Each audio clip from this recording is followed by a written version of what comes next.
গরিব মানুষ আমরা লিজ নিয়ে করেছি 7 বিঘা 5 কাঠা ভুঁই 8টা ধান তুলতে পারিনি।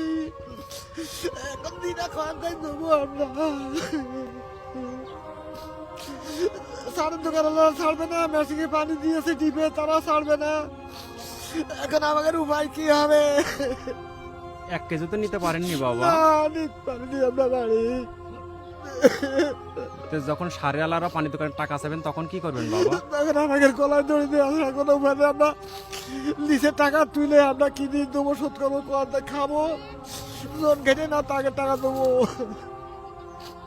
ছেলে প্রতিবন্ধী, কাজ করে নাই, বউ ছেলেগুলো আছে, আমার তো ধরো স্বামী নেই, ছেলের ঘরে ঘর, কি করবো? ছেলে প্রতিবন্ধী, ওই ছেলে ছাড়া আমার কেউ নেই, কি করবো? এখন যে বাবা এই যে ক্ষতি হয়ে গেল কি করবে বাবা এখন? সারের দোকানে মনে হয় 12,000 টাকা দিনা। এখন